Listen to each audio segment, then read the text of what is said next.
Mesdames et messieurs, bonsoir. Merci d'avoir choisi RTI 1 à la 1 de ce 20h. Le mois de Ramadan continue, la solidarité s'accentue. Le vice-président Temoko Melek Kone apporte son soutien à la communauté musulmane en cette période de jeûne. Il a fait des dons en vivres aux populations de Fek, Sédougou, de Congo et de Koroko. Après l'effort, la reconnaissance, le gouvernement honore les volontaires et bénévoles de la Cannes 2023, fortement mobilisés pour la réussite de cette 34e édition. Ces héros invisibles de la Cannes ont été célébrés par le Premier ministre Robert Beukemambé. Ils seront désormais priorisés dans tous les programmes d'insertion professionnelle. Au nom du gouvernement ivoirien, le ministre d'État Kobena Kwasi Ayoumani poursuit sa vaste distribution de semences. Il a rendu visite aux producteurs du district autonome du Denguélé. Le ministre d'État leur a offert des kits agricoles composés de semences de riz, de maïs et d'engrais. Au Sénégal, avant la proclamation officielle des résultats, le candidat arrivé en tête du scrutin selon les tendances a fait sa déclaration devant la presse. Bassirou Diomaye Faye s'engage à gouverner avec transparence et à lutter contre la corruption. Soyez les bienvenus sur RTI 1. La question de l'urbanisation préoccupe le gouvernement. Notre pays peut compter sur ses partenaires pour relever ce défi. Le directeur du bureau régional pour l'Afrique de ONU, Oumar Silla, vient d'être reçu par le Premier ministre Robert Beukemambé. L'institution va aider à transformer le problème de l'urbanisation rapide en opportunité. Alexis Ouedraogo. Ce mardi, à la primature, Oumar Silla, directeur du bureau régional pour l'Afrique de l'ONU Habitat, et le chef du gouvernement ont échangé sur le logement, la planification urbaine et plus globalement l'urbanisation de la Côte d'Ivoire. On a des projets qui sont en cours. On a un projet sur le Grand Abidjan qui regarde la question d'accès à l'emploi des populations vulnérables, des populations hautes, les migrants aussi. Parce qu'aussi on a une dimension inclusive et intégrée de la question. Et on a un grand projet sur les villes côtières qui va démarrer au mois de juin, qui couvre le Ghana et la Côte d'Ivoire, qui est un financement de 14 millions de dollars des fonds d'adaptation, qui nous permettront de repenser, si vous voulez bien, la planification des villes côtières qui font face aux défis du changement climatique. Le directeur du bureau régional pour l'Afrique de l'ONU Habitat préconise une collaboration qui portera notamment sur une bonne planification urbaine et la gestion efficace et intelligente des déchets pour en faire une économie circulaire. Cela permettra de créer des emplois et de résorber les quartiers précaires. Après la réussite de la Cannes 2023, le gouvernement honore les volontaires et les bénévoles. Ils se sont fortement mobilisés, vous vous souvenez, pour la Cannes de l'hospitalité. En bon ambassadeur, ils ont joué leur partition. Après l'effort, donc, la reconnaissance. Le Premier ministre Robert Beukemambé célèbre ces héros invisibles de la Cannes. Ils seront priorisés dans tous les programmes d'insertion professionnelle. On retrouve Alexis Ouedraogo. La Côte d'Ivoire célèbre les héros de l'ombre de la Cannes 2023. Les commandos de l'organisation, 20 000 bénévoles et 10 000 volontaires, mobilisés pour le succès de ces grands messes du football africain. Ce mardi, au Palais des Sports de Treichville, le gouvernement, avec à sa tête le Premier ministre Robert Beukemambé, est venu tout simplement dire merci à ces éléphants volontaires. Quand nous avons parlé du programme volontaire, programme bénévole, beaucoup de nos frères et sœurs étaient sceptiques. Quels sont ceux qui ont été les acteurs principaux de la réussite de la Cannes 2023 qui s'est déroulée en janvier-février 2024? C'est vous les volontaires, c'est vous les bénévoles. Pour le ministre de la Jeunesse, 1,2 milliard de francs CFA ont été débloqués pour accompagner ce processus avec l'appui de partenaires techniques et financiers. L'une des actions fortes qui a été une plus-value dans cette Cannes a été la sensibilisation pour le fair play. Oui, je me souviens que lorsque nous avons perdu contre la Guinée équatoriale, lorsque nos joueurs avaient des difficultés pour quitter le stade devant la colère donc des supporters, ce sont les volontaires qui ont sécurisé les joueurs, qui ont encadré les joueurs, qui ont accompagné les joueurs. Je voudrais ici leur dire merci. Merci pour ce qui a été fait. Mais après tous ces bons points, que deviennent ces jeunes? Comment est-ce que nous allons capitaliser tout cela? Le chef de l'État, son Excellence Alassane Ouattara, avait déjà anticipé. En 2023, en pleine année de la jeunesse, le chef de l'État a signé un décret créant le corps des bénévoles et des volontaires dans notre pays. Donc la première des choses, c'est que tous ces jeunes seront reversés dans le corps des bénévoles et des volontaires pour qu'ils puissent continuer leur mission, Et à cet effet, en lien avec mes autres collègues, membres du gouvernement, nous allons vous proposer dans les prochains jours un programme national des bénévoles et des volontaires. L'une des réformes sur la politique d'insertion cette année, que nous allons présenter dans quelques jours à l'occasion de l'an 2 du PJGouv, c'est de faire en sorte que les bénévoles et les volontaires soient dorénavant priorisés dans toutes les politiques d'insertion dans notre pays. Quand le Premier ministre se tient debout pour s'adresser à cette jeunesse, ses mots sont reconnaissance au président de la République et gratitude pour eux. J'ai vu sur tous les stades l'intelligence, le sérieux et le professionnalisme des bénévoles et des volontaires. Ce matin, c'est vous, les debout. Je suis venu ce matin vous dire, au nom du président de la République, le président Alassane Ouattara, votre père et votre grand-père, que nous sommes fiers de vous. C'est pas un, c'est pas deux, on est beaucoup, on est tous autour de vous, on est debout. La célébration a pris fin avec la présentation de dames coupes aux volontaires et bénévoles qui auront donné les belles couleurs de la canne de l'hospitalité. Voilà, une canne qu'on n'oubliera pas de sitôt. Le projet de loi portant politique nationale de l'endettement et de la gestion et de la dette publique vient d'être adopté en commission à l'Assemblée nationale. Le ministre des Finances et du Budget était face aux députés membres de la Commission des Affaires économiques et financières pour présenter ce texte. Et selon le ministre Adama Coulibaly, ce texte vise à définir le cadre juridique et institutionnel, la politique de l'endettement et la gestion de la dette de l'État. Vous aurez le compte rendu complet de Konaté Moussa dans nos prochains journaux. Le mois de Ramadan continue, la solidarité s'accentue aussi. Le vice-président Temoko Meliette Kone apporte son soutien à la communauté musulmane en cette période de jeûne.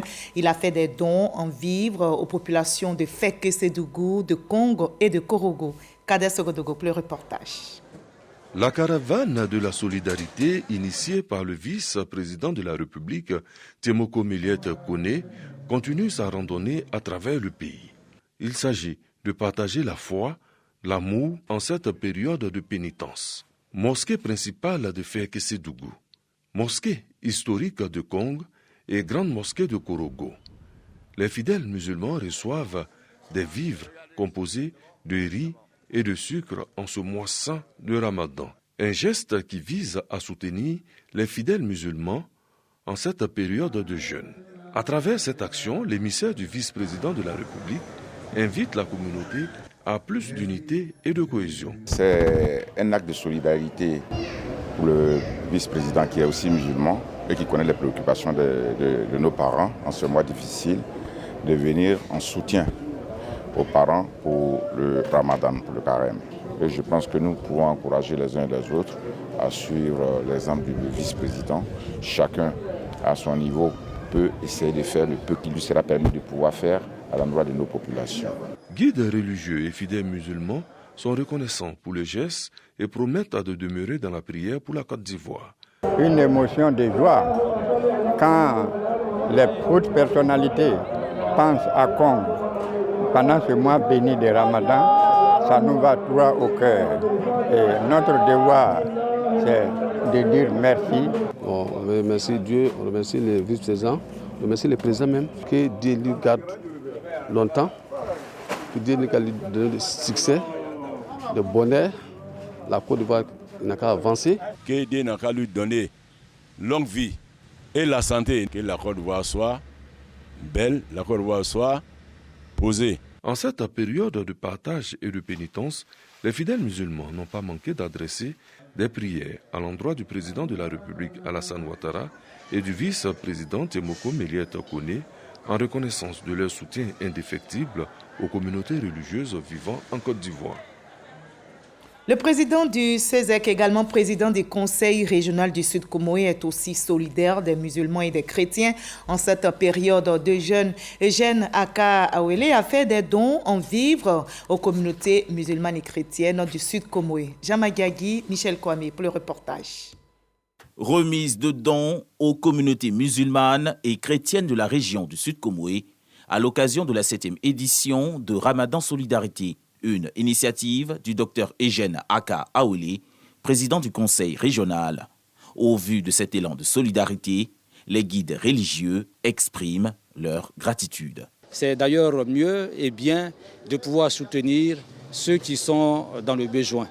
Et cette cérémonie est donc pour nous un moment, une occasion de rendre grâce à Dieu et de lui dire merci. Au nom de l'ensemble des fidèles musulmans de la région, je dis merci, grand merci à Allah d'avoir donné le président Aka Awele. Il a toujours travaillé dans le sens de mettre les cœurs ensemble, d'union et l'entente dans la région Sud-Comoé.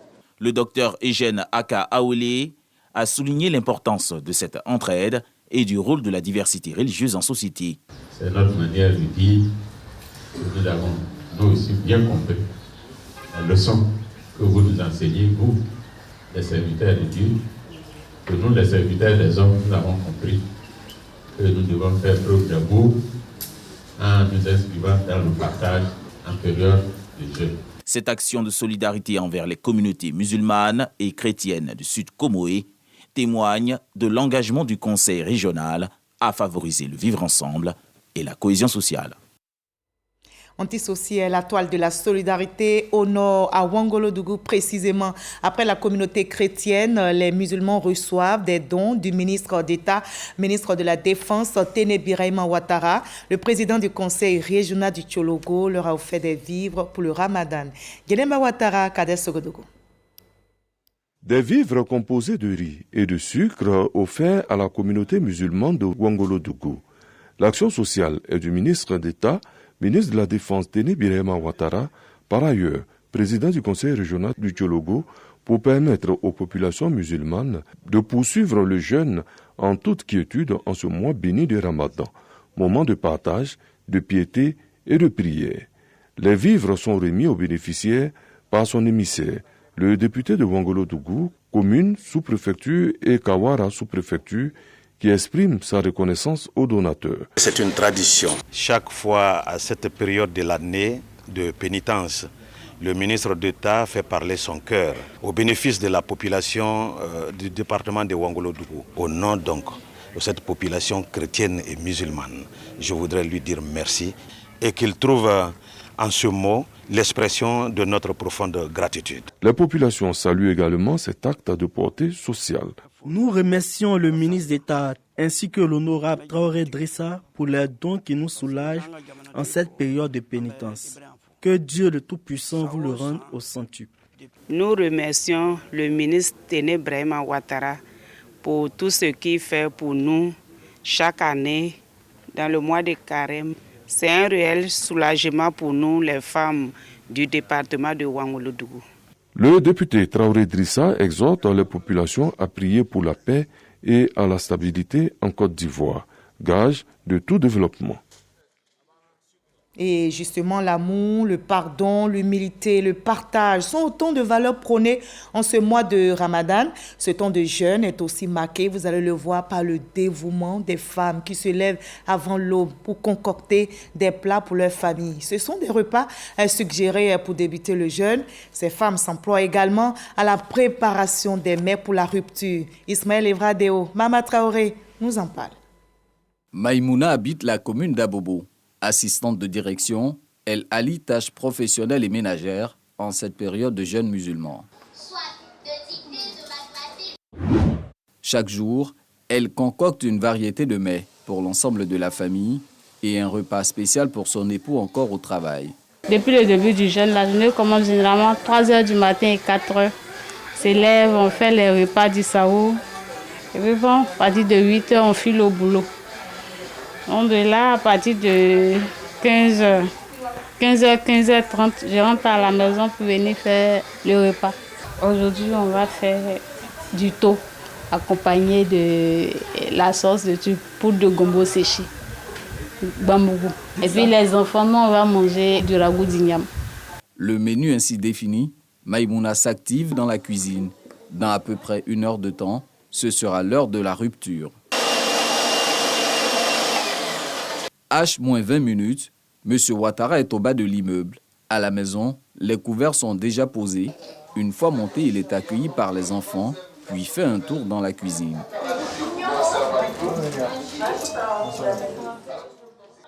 Et 10 minutes plus tard,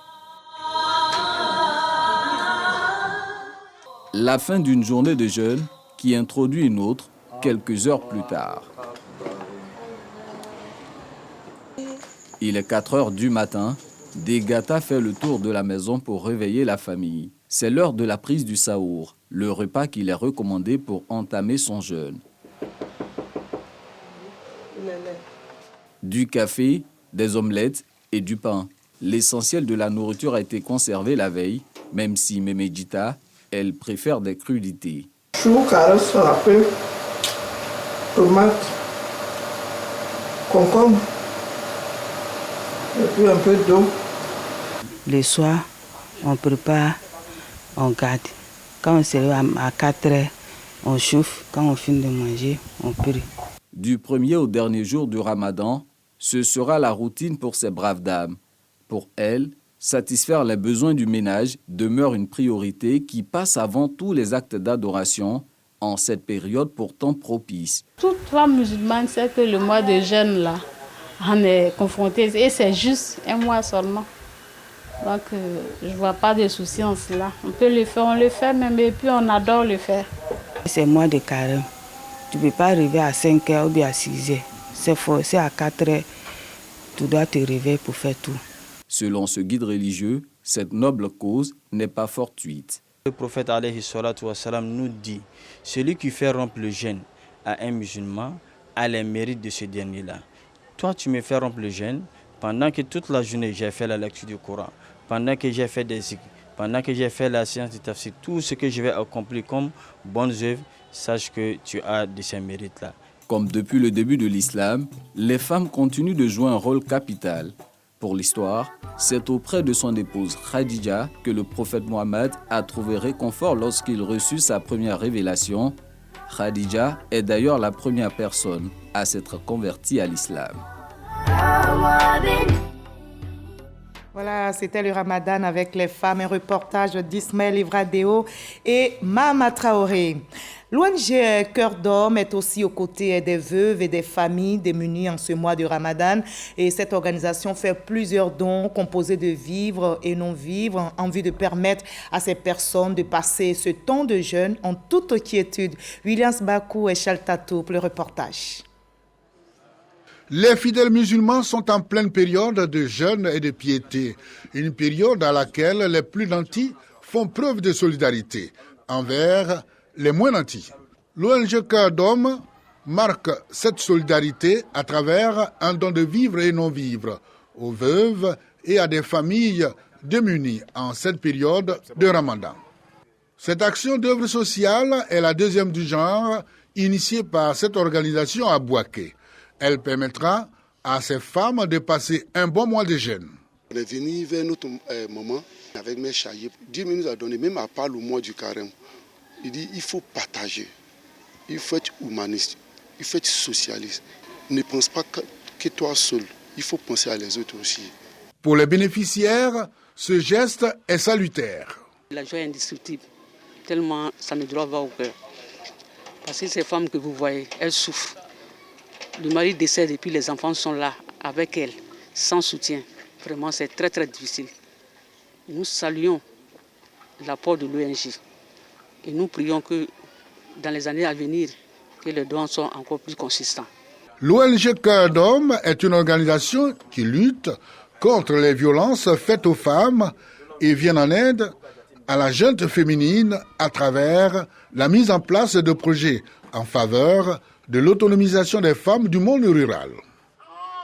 Voilà, et les prières montent donc en faveur de toutes les couches sociales en ce temps de jeûne pour musulmans et chrétiens. Justement, le dimanche 31 mars prochain sera célébrée la fête de Pâques. Les fidèles chrétiens, avant cela, ont commémoré la fête des rameaux qui marque l'entrée triomphale du Seigneur Jésus à Jérusalem. Et depuis ce dimanche des rameaux, les chrétiens catholiques ont entamé la dernière semaine de jeûne avant Pâques. Aujourd'hui, mardi donc, le diocèse d'Abidjan a célébré sa messe chrismale, marquée entre autres par la bénédiction des huiles saintes. Grâce Kando.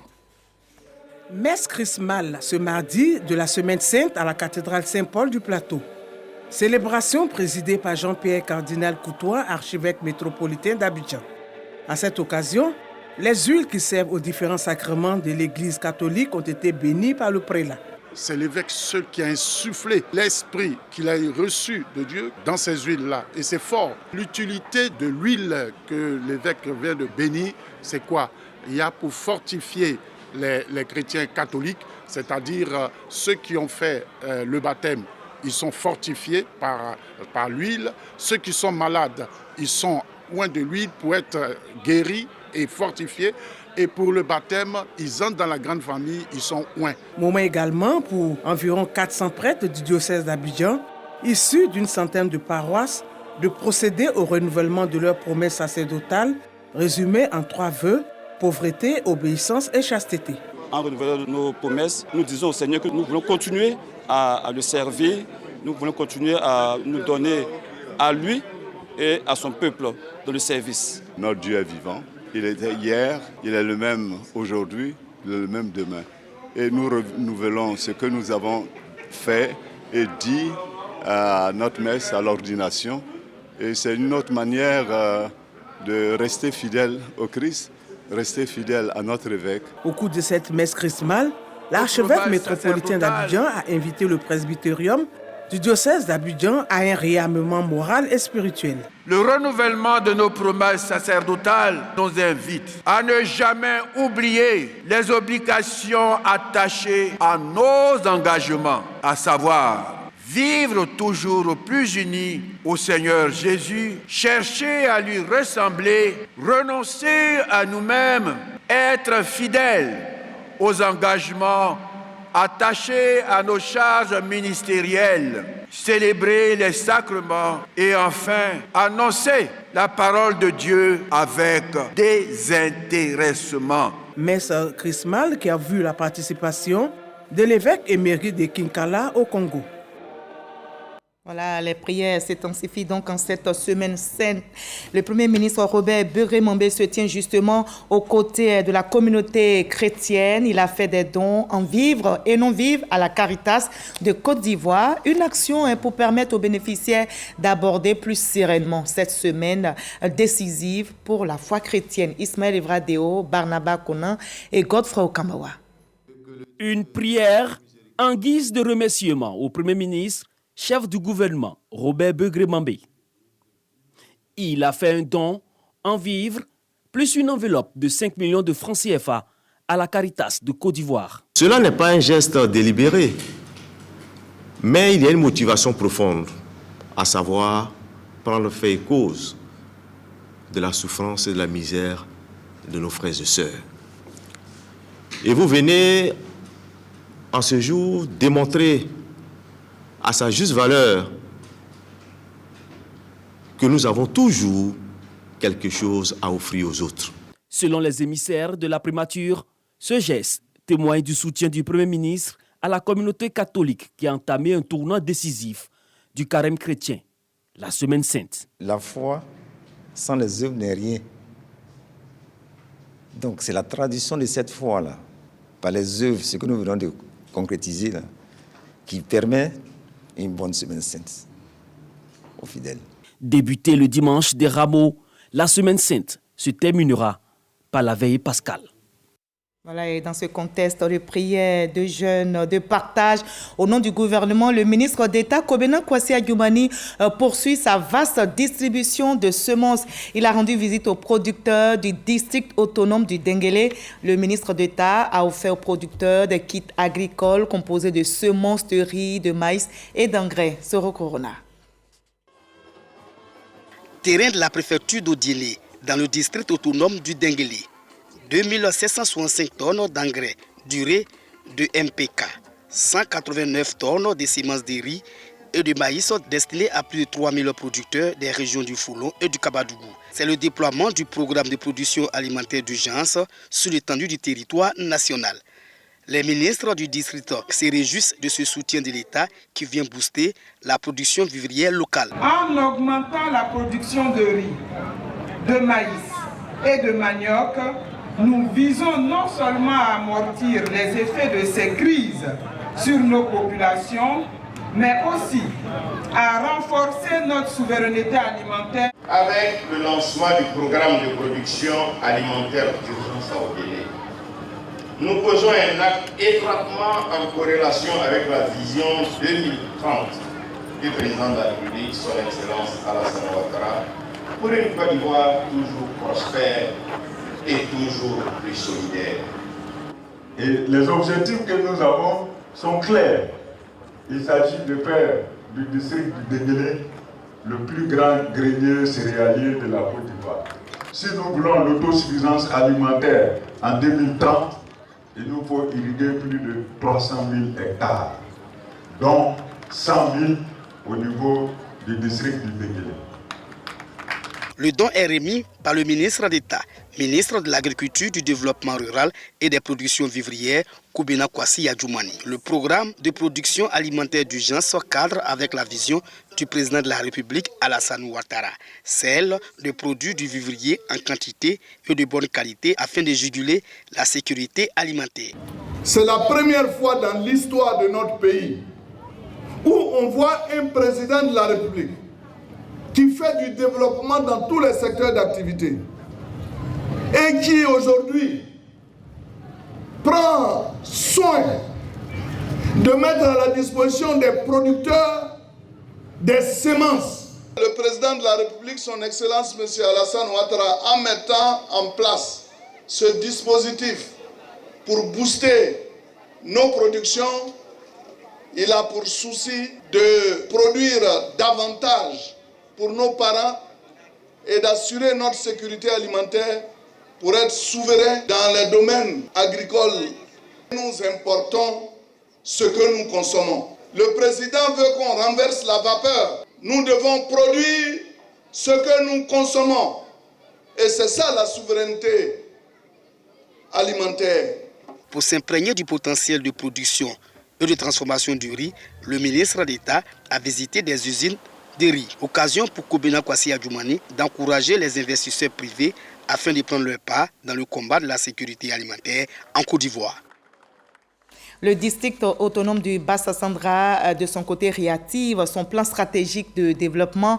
L'actualisation des études liées à ce plan stratégique vise à valoriser les potentialités agricoles, touristiques, minières et industrielles du district. Et ces études ont été confiées au Bureau national d'études techniques. Benet, le reportage de Lansine Bakayoko. En 2015, le plan stratégique du district autonome du Bassa-Sandra a sélectionné 141 projets prioritaires dont la réalisation devrait faire de la collectivité le second pôle économique de la Côte d'Ivoire après Abidjan.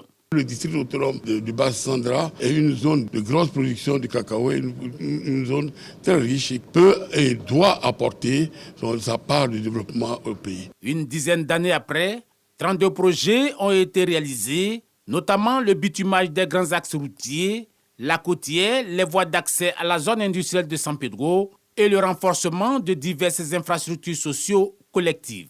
Le plan qui a été développé identifie un certain nombre de projets, de programmes afin de permettre le développement harmonieux dans une perspective de développement durable du district autonome du Bassa-Sandra.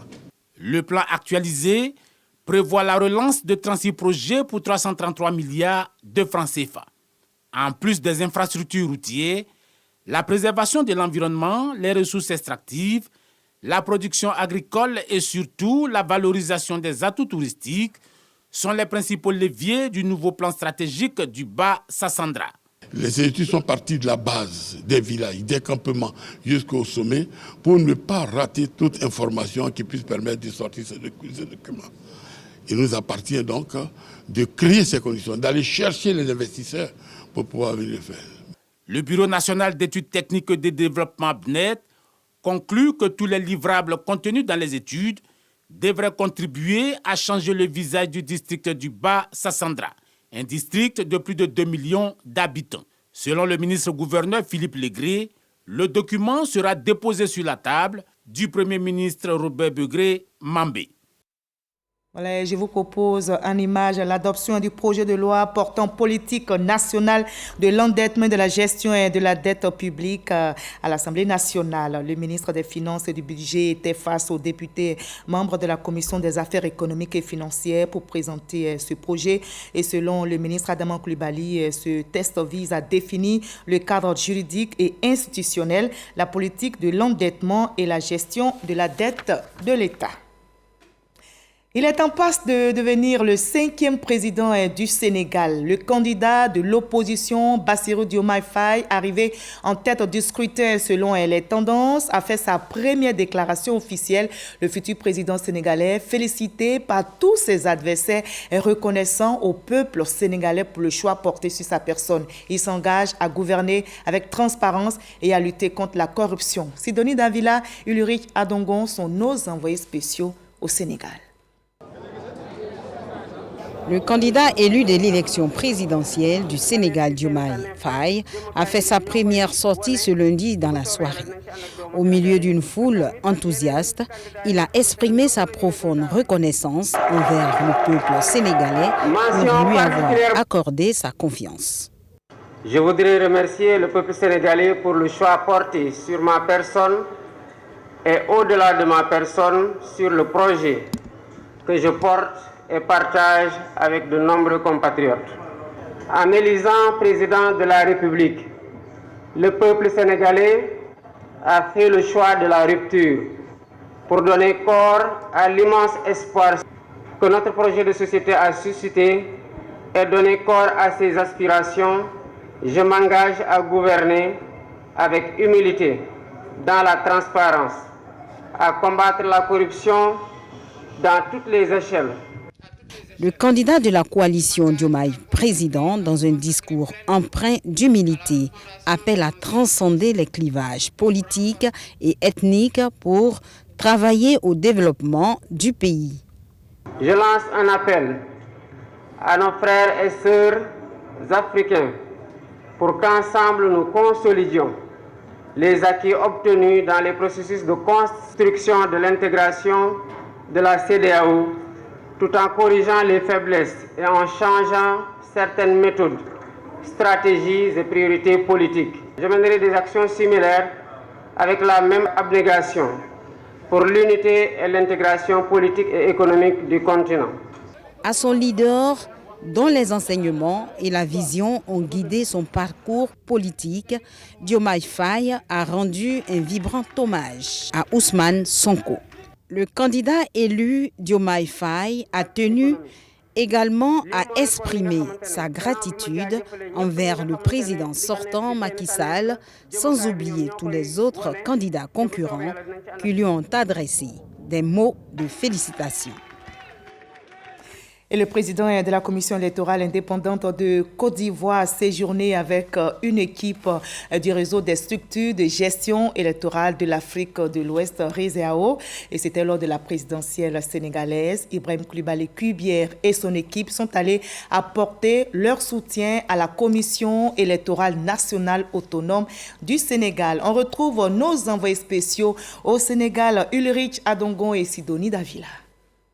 Le président de la CEI en pleine immersion au Sénégal, Ibrahim Coulibaly Cubière, arrivé lors de l'élection présidentielle avec une délégation dans le cadre d'une mission du réseau des structures de gestion électorale de l'Afrique de l'Ouest, RESEAO, a échangé avec Abdoulaye Sylla, président de la Sénat, Commission électorale nationale autonome du Sénégal.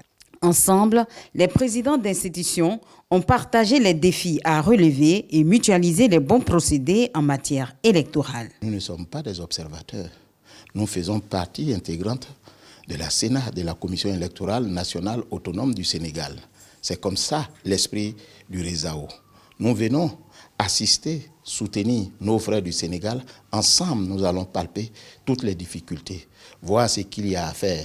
Ce qui a marché, on l'améliore. Ce qui a moins bien marché, on essaie de trouver les meilleures solutions. Au cours de l'élection présidentielle qui s'est tenue le 24 mars dernier, le président de la CEI et sa délégation ont parcouru plusieurs centres et bureaux de vote aux côtés du président de la Sénat.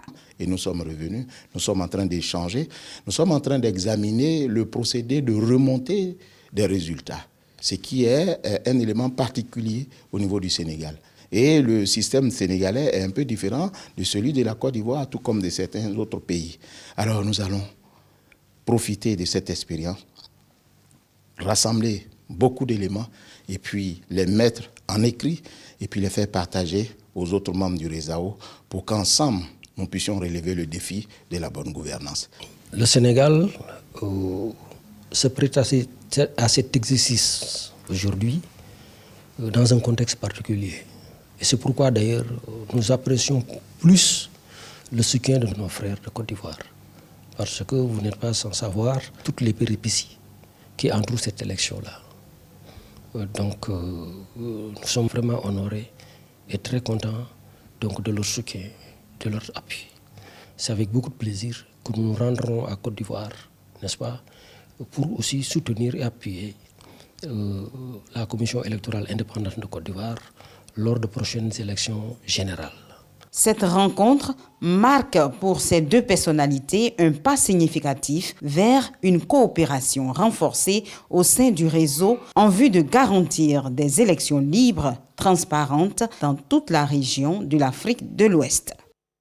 Et point final de ce 21. Merci à vous tous de l'avoir suivi. Je vous retrouve avec le même bonheur demain sur ce même plateau et sur la même chaîne. Prenez soin de vous.